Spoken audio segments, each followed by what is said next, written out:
के जीवन को जब हम देखते हैं तो यूहन्ना 14 उसका 30 में लिखा हुआ है कि प्रभु यीशु मसीह का जीवन कैसा था, प्रभु यीशु मसीह ने अपना जीवन कैसे जिया था। यदि हम प्रभु यीशु मसीह के जीवन को देखेंगे तो वहाँ पर यूहन्ना 14 उसका 30 में लिखा हुआ है, प्रभु यीशु मसीह ने अपना जीवन कैसा जिया। वो ये बोलता है कि देखो संसार का सरदार आ रहा है, यानी शैतान आ रहा है, और वो अपना मुझ में कुछ भी नहीं पाएगा। मतलब कितनी बड़ी गवाही प्रभु यीशु मसीह के जीवन में एक वचन में दे दी कि देखो संसार का सरदार आ रहा है, और वो आकर के क्या देखेगा, यही तो देखेगा कि कौन मेरे लोग हैं, किनके जीवन में मेरी बातें ज़्यादा हैं, प्रभु की बातें नहीं हैं। प्रभु यीशु मसीह के जीवन एक लाइन में उन्होंने डिस्क्राइब कर दिया कि आने दो उसको, मेरी जीवन ऐसा मैंने जिया है कि वो आएगा, मुझ में देखेगा और अपना मुझ में कुछ भी नहीं पाएगा और वो वापस चला जाएगा। तो हम सभी का जीवन प्रियो इसी प्रकार से एक ऐसा जीवन होना चाहिए कि हम सब मिलकर के परमेश्वर के लिए ऐसा जिए कि जब हमारा भी समय आए तो हम सब इस बात को जान सकें कि प्रभु मैं भी ऐसा जीवन जीता हूँ कि जब वो आएगा संसार का सरदार तो अपना मुझ में कुछ भी नहीं पाएगा। प्रभु पहले की जो कलीसिया हम देखते हैं, जो प्रेरितों काम पढ़ा गया उसमें जो कलीसिया हुआ करती थी शुरू में, जो प्रभु यीशु मसीह के जाने के बाद जो कलीसिया बनी थी वो संसार में जाया करती थी, उनको संसार से बाहर निकालने के लिए वो संसार में जाया करती थी। परंतु आज की कलीसिया ऐसा हो गई कि हम लोग संसार में जाना छोड़ करके अपने ही भीतर में हम लोग संसार को वापस ले आए हैं। कलीसिया का काम यह है प्रियो कि वो बाहर जाए संसार में, उन लोगों के पास जो प्रभु यीशु मसीह को नहीं जानते, जिनके जीवन में शैतान का प्रभाव ज़्यादा है, उनके पास जाए और उनको ये बताए कि भैया वो आने वाला है संसार का सरदार, अगर वो अपना तुझ में सब कुछ पा लिया तो बचना मुश्किल है। प्रभु यीशु मसीह ने बताया है कि उसको आने दो, मेरे जीवन में अपना वो कुछ भी नहीं पाएगा। ऐसा प्रिय हमारा जीवन जो है वो होना चाहिए, और इसीलिए हम सबको अब तैयार रहने का समय है, तैयार रहने का। अभी वो समय भी नहीं रहा कि हम तैयार हो रहे हैं वाला काम, क्योंकि हम सब जानते हैं उस दृष्टांत में कि स्वर्ग का राज्य उन 10 कुंवारियों के जैसा है, उनमें से 5 रुक गई और 5 चली गई। जो 5 गई वो तैयार थी और जो 5 नहीं जा पाई थी वो तैयार हो रही थी। उनका प्रोसेस चल ही रहा था, थोड़ा बहुत बचा था, आधा तैयार थी आधा नहीं थी। तो अब समय ऐसा है प्रियो कि हमको तैयार रहने की आवश्यकता है, क्योंकि जो तैयार है वही प्रभु के साथ जो है वो हम सब जो है संगति में, जो स्वर्ग हमारे लिए प्रभु ने तैयार किया है, जो स्थान प्रभु ने हमको दिया उसमें हम प्रवेश करने पाएंगे। जो यहाँ पर प्रेरितों के काम जो कि यहाँ पे पढ़ा गया है, प्रेरितों के काम का लिखने वाला लूका जो है वो इसका राइटर है, लूका की ही किताब है प्रेरितों के काम।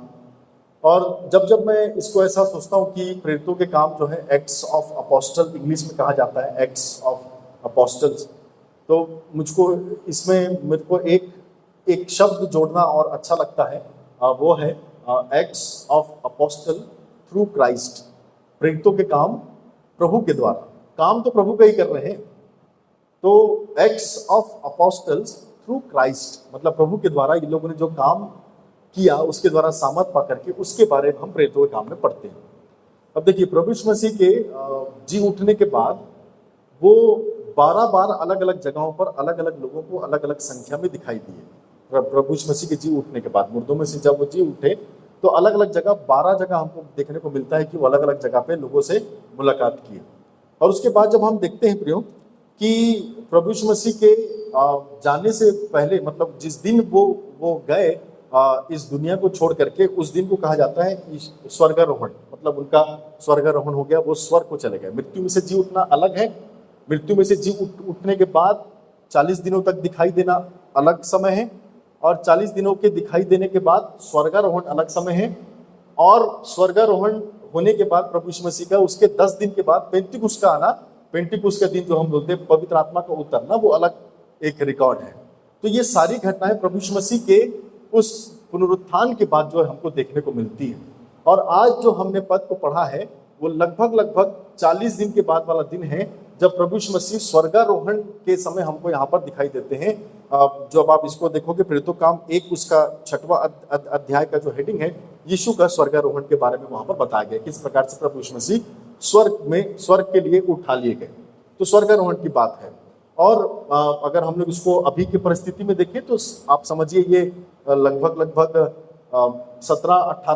18 तारीख को, 18 मई को ये एग्जैक्ट दिन होगा, अगर हम उसको अभी के कैलेंडर के हिसाब से कैलकुलेट करें तो, कि प्रभु यीशु मसीह का स्वर्गारोहण कब हुआ था, 18 मई को। तो उसके बाद जब हम देखते हैं तो यहाँ पर प्रभु यीशु मसीह जो है जब स्वर्ग की ओर उठाए जाते हैं तो बहुत से लोग वहां पर इकट्ठा थे, और स्वर्गदूत उनको आकर के बोलते हैं कि वही यीशु जिसको तुम आज जाते हुए देखते हो, एक दिन तुमको लेने के लिए वापस आएगा। और उनको तैयार रहने की एक बात कह करके उनको बोलता है कि प्रभु यीशु मसीह वापस आएगा जरूर आप सबको लेने के लिए। तो इस प्रकार से इनका जीवन था। अब उनको एक चीज मालूम था कि हमको तैयारी करनी है, प्रभु यीशु मसीह के दोबारा आगमन से पहले हमको तैयार होना है, हमको अपने जीवन की तैयारी करनी है। और जो बात यहाँ पर, जो पद हमने पढ़ा है 12 से लेकर के जो 26 पद को हमने देखा है, यहाँ पर हम इस प्रकार से देखते हैं कि जो यहाँ पर जो मत्तियाह को यहूदा का पद मिलना इस प्रकार से है। मत्तियाह नाम का एक व्यक्ति है जिसको यहूदा का पद मिलता है। अब यहूदा कौन है? यहूदा इस्करियोती, जिसने प्रभु यीशु मसीह को पकड़वाया था, वो यहूदा इस्करियोती है। अब यहूदा इस्करियोती के जीवन के बारे में हमको अलग अलग 2 बातें सुनने को मिलती है।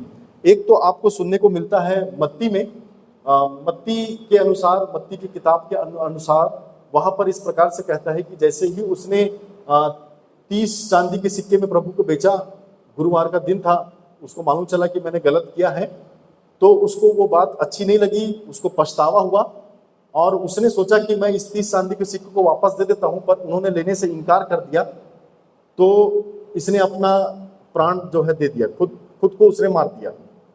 परंतु ये जो उसकी मृत्यु का जो है 2 बातें हमको देखने को मिलती है। एक तो जैसे मैं बताया मत्ती मिलता है, परंतु प्रेरितों के काम में भी वो मरा नहीं था, इस प्रकार से प्रेरितों काम बताती है। प्रेरितों काम में दूसरा उसका अकाउंट है, वो इस प्रकार से कहता है कि वो प्रभु के लिए जो पकड़वाने वाला था 30 चांदी के सिक्के लेकर के वो गया, एक जमीन खरीदा और वहां पर वो गिरा, उसके सर पे लगा, उसका पेट फट गया, अतरियां बाहर निकल गई और तब वो मरा। तो 2 अकाउंट हमको देखने को मिलते हैं। एक तो वो कि वो खुद को मार दिया, और दूसरा ये कि वो मरा नहीं था। प्रभु यीशु मसीह की जी उठने के बाद भी वो उसको मालूम था कि प्रभु यीशु मसीह मुर्दों में से जी उठे।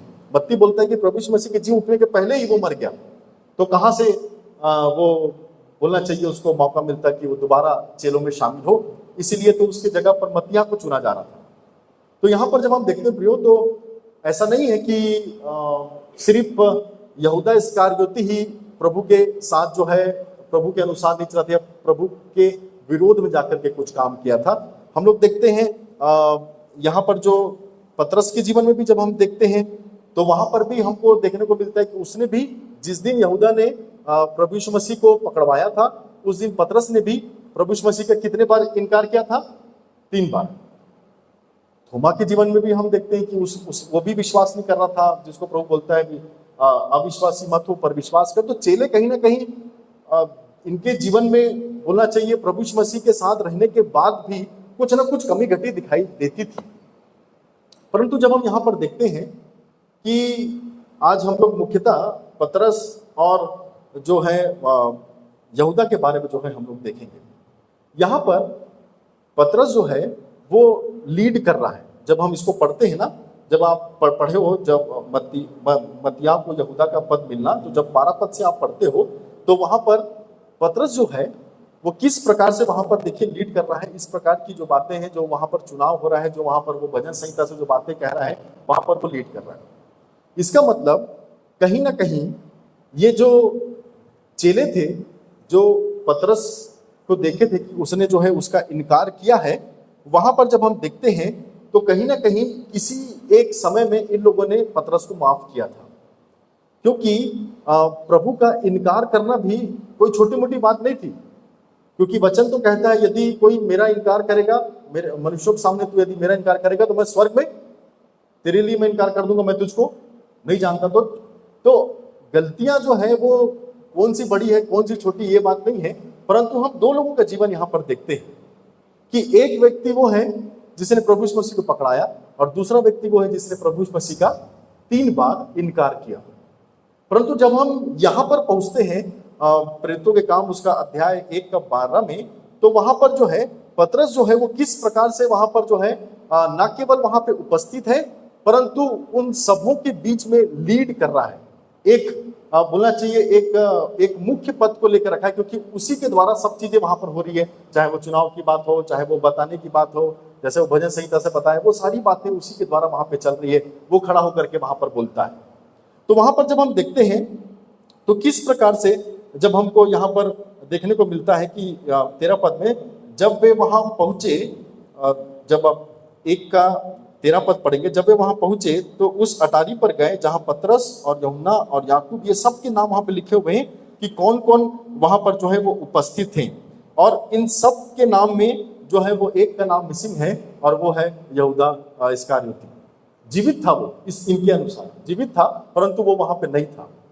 तो यहां पर हमको जो सीखने की बात यह है कि जब प्रभु यीशु मसीह ने अपने चेलों का चयन किया था, 12 चेलों को जब उन्होंने चुना था, तो प्रभु यीशु मसीह ऐसा वचन बताता है कि सारी रात प्रार्थना की थी, सारी रात।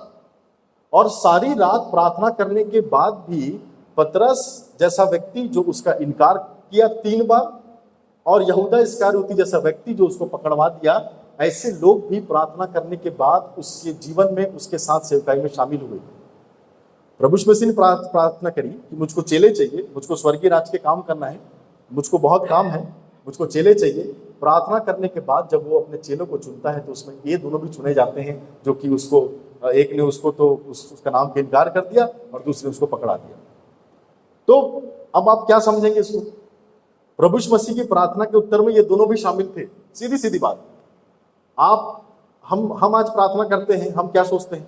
प्रभु यीशु मसीह हमारे जीवन में सब अच्छे लोग हों, सच्चे लोग हों, सारे लोग जो हमको धोखा देने वाले हैं, पकड़वाने वाले हैं, जो हमको लूटने वाले हैं, सबको आप हमसे दूर रखिए। बहुत सारी चीजों में हम लोग चाहते ही नहीं ये सब चीजें हमारे जीवन में। पर यहाँ प्रभु यीशु मसीह का जीवन देखिए।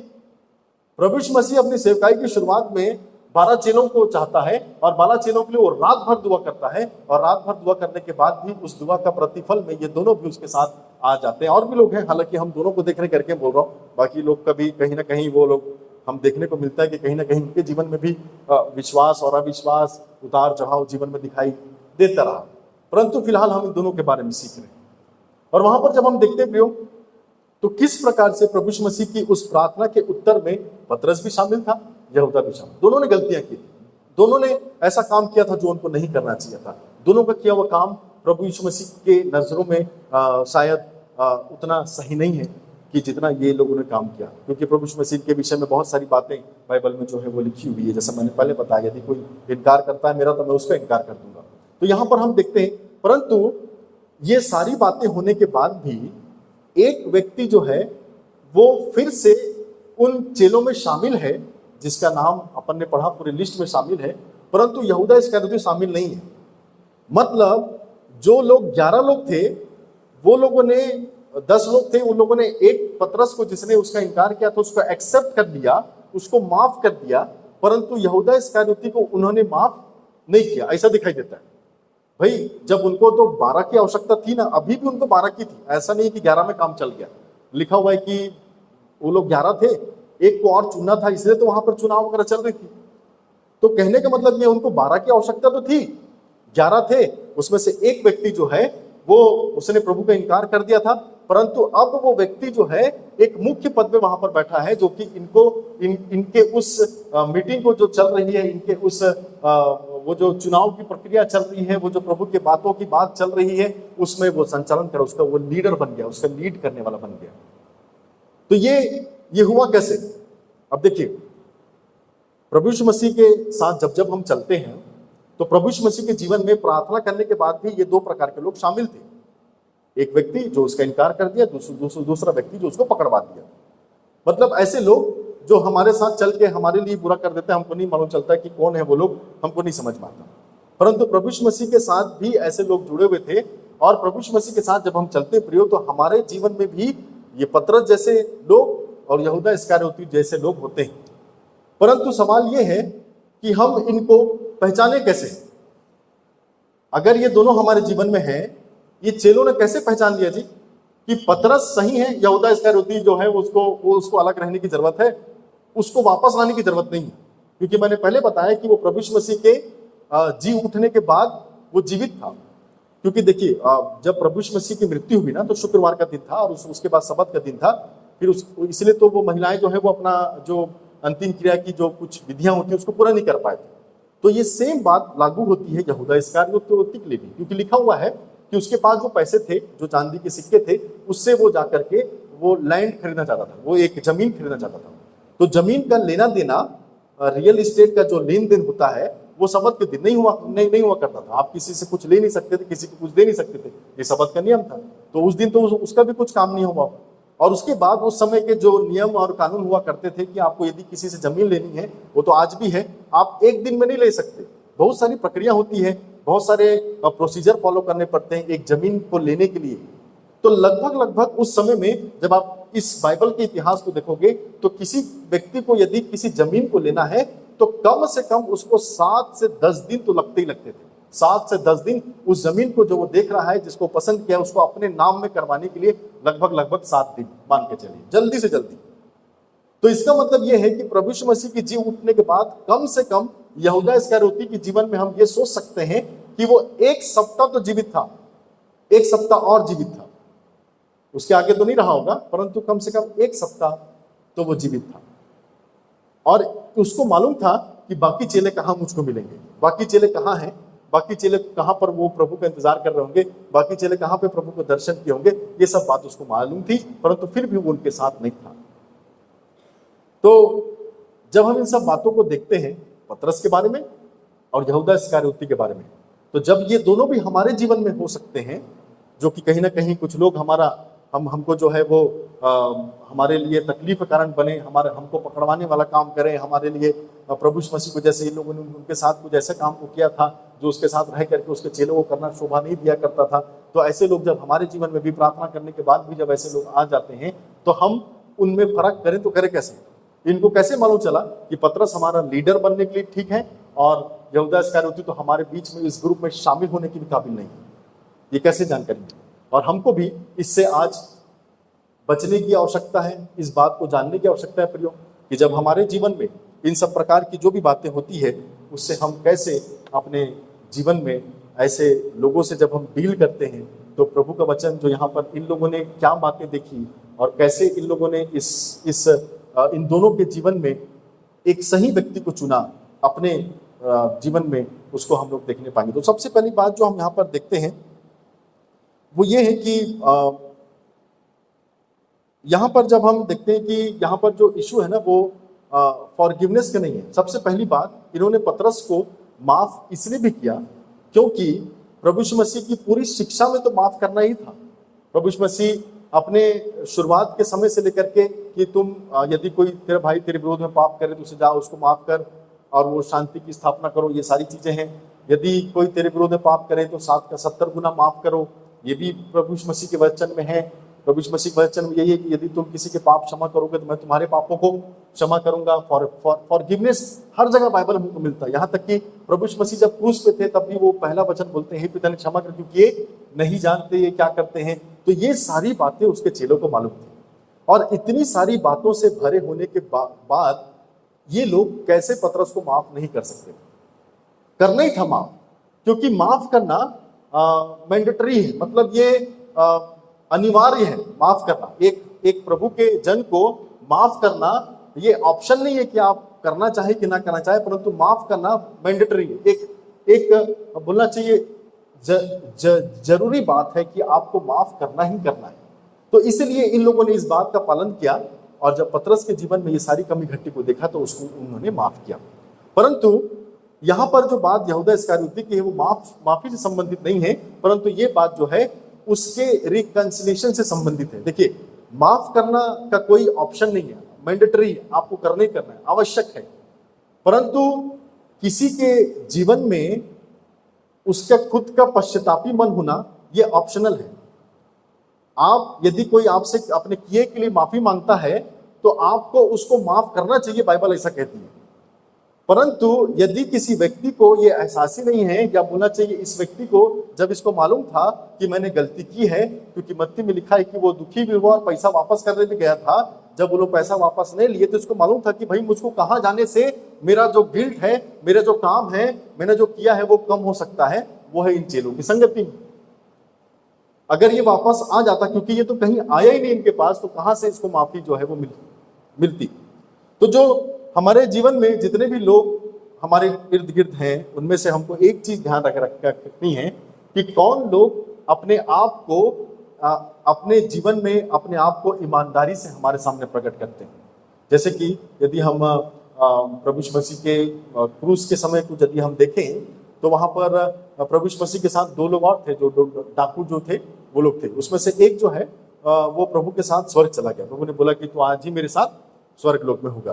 तो यदि मान के चलिए हम उससे कभी पूछें कि उससे यदि हमको बात करने को मिले कि यार आप स्वर्ग कैसे पहुंचे, इस टाइप से यदि हम उसके और हमारे बीच में यदि हमको बात करने का अवसर मिले, तो यदि हम उससे पूछेंगे क्या तू बाइबल पढ़ा था, तो बोले नहीं मैं तो बाइबल नहीं पढ़ा था। तो यदि आप उससे पूछोगे क्या तू पवित्र आत्मा पाया था, तो बोलेगा मेरा जब समय था, मैं जब मरा तो पवित्र आत्मा तो उतरा ही नहीं था, तो वैसा बोलेगा।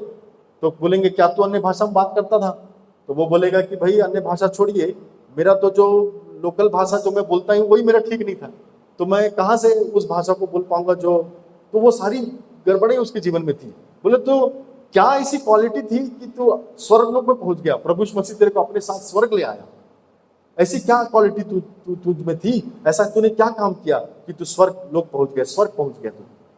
तो वो एक ही चीज बोलेगा कि मैं बस ईमानदार बना, मैंने अपने अंतिम समय में ये मान लिया कि मैं गुनहगार हूं, मुझसे गलती हुई है, और मैंने अपने प्रभु को बोल दिया कि यदि तो अपने राज में आए तो मेरी सुधि ले, मैं ईमानदार बना।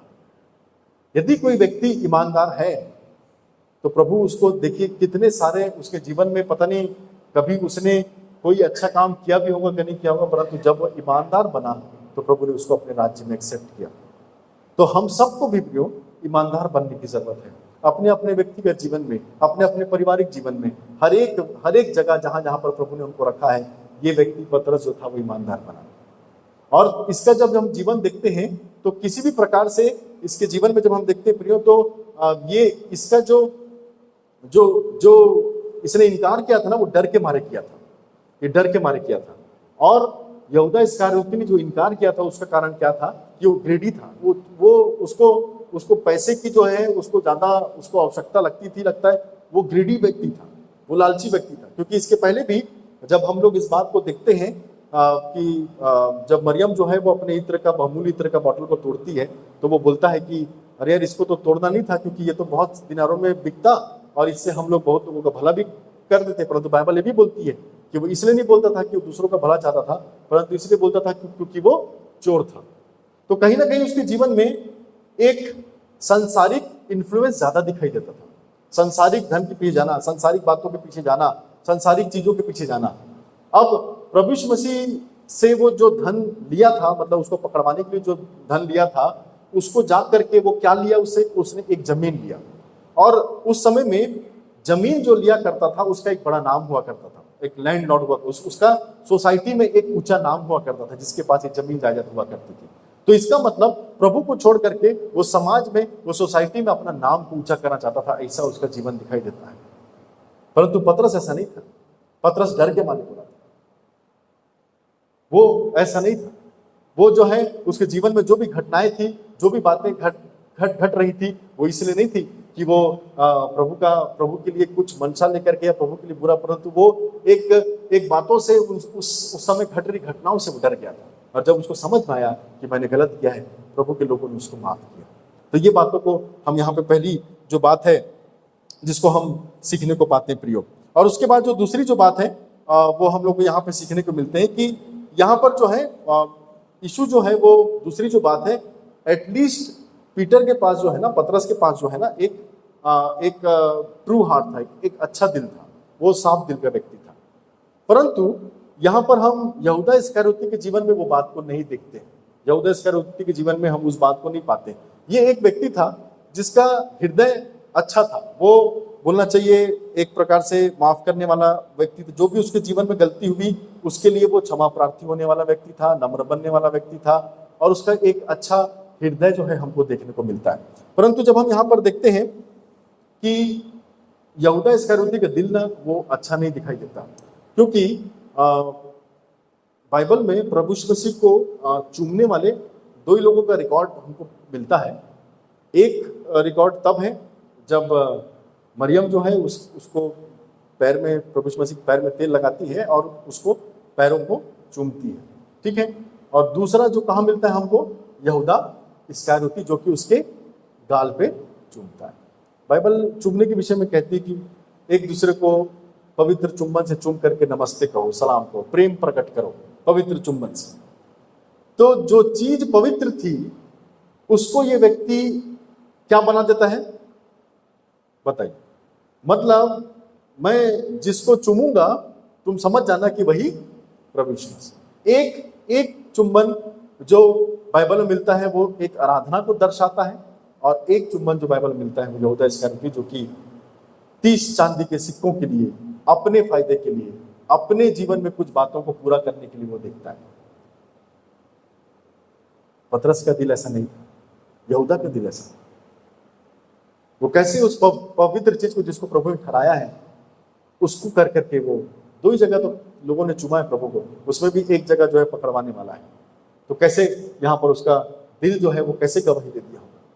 और उसके बाद जब हम देखते हैं ये जमीन लेता है तो किस कीमत पर लेता है, प्रभु यीशु मसीह को पकड़वाने पर। कितने बार हमको ये हमको वचन सिखाता है कि कभी भी हमको प्रभु के राज्य को हमको पहले ध्यान देना है, पहले तुम उसके राज्य और धर्म की खोज करो, बाकी सब उसे तो मिल जाएगा, ऐसा वचन कहता है। परंतु इसने पहले उस 30 चांदी के सिक्के पर ज्यादा ध्यान लगाया और प्रभु को पकड़वा दिया। अब सोचिए इसकी सफलता या इसके जीवन में जो उपलब्धि इसको लग रहा था कि वो मुझको मिली है, वो किस कीमत पर मिली है, प्रभु यीशु मसीह को पकड़वाने पर। उसको उसके विरोध में जाकर के उसने वो उस चीज को कमाया था। कमाया जरूर था, ले लिया था, परंतु उस कमाई को कभी भोग नहीं पाया। वो दिखाए उसकी मृत्यु हो गई वहां गिर करके। मिल तो गए थे उसको पैसे, परंतु उस पैसे का आनंद वो ज्यादा समय तक ले नहीं पाया। जो भी उसको मिला था ज्यादा समय तक वो भोग नहीं पाया। तो हमको हमेशा ध्यान रखने प्रियो कि हमारे जीवन में दोनों प्रकार के लोग होंगे, परंतु इन दोनों के बीच में हम समझे कैसे कि कौन हमारा पतरस है और कौन हमारा यहूदा इस्करियोती है। क्योंकि एक को इन्होंने वेलकम किया, दूसरे को इन्होंने कभी भी वापस बुलाना नहीं चाहा, क्योंकि उनके बीच में कभी भी वो नहीं था।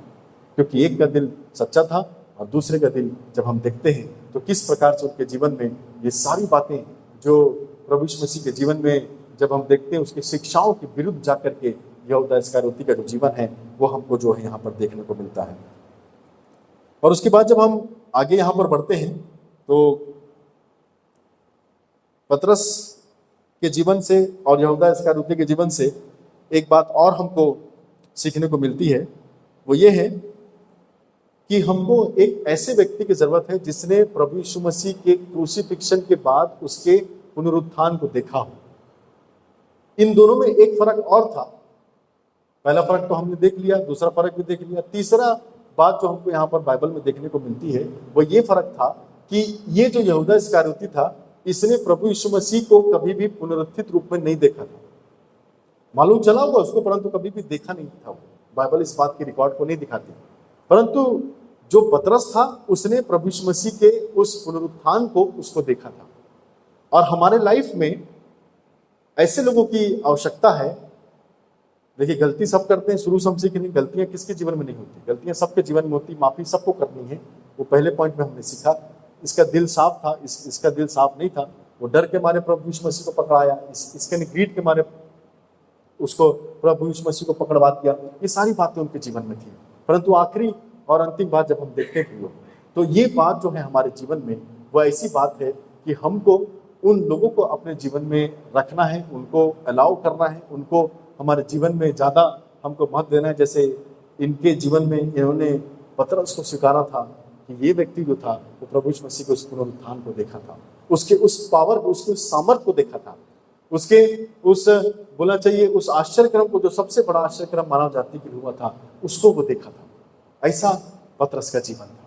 और इसलिए वो कहता है कि वो भजन संहिता से भी बोलता है, लिखा हुआ है ऐसा करके, वो यहूदा के बारे में बोलता है 20वां अध्याय भजन संहिता में लिखा है उसका घर उजड़ जाए और उसमें कोई ना बसने पाए और उसका पद कोई दूसरा ले ले। इस प्रकार से वो वहां पर ऐलान भी करता है कि ऐसे लोगों का पद कोई दूसरा ले ले जो कि किसी भी प्रकार से प्रभु यीशु मसीह के उस पुनरुत्थान को जो है उसको देखने के लिए या इतने बड़े आश्चर्य कर्म को जो इतने समय से यहूदा इस्करियोती प्रभु यीशु मसीह के साथ जो जीवन जी रहा था, सबसे बड़ा समय अभी था इन चेलों का कि प्रभु यीशु मसीह के लिए यदि सबसे बड़ा आश्चर्य कर्म वो देखते, सबसे बड़ी खुशी की बात, सबसे बड़े आनंद की बात जो उनके जीवन में होता, वो यही होता कि जब उसको स्वर्गदूत कहते हैं कि वो यहाँ नहीं है, वो मुर्दों में से जी उठा है।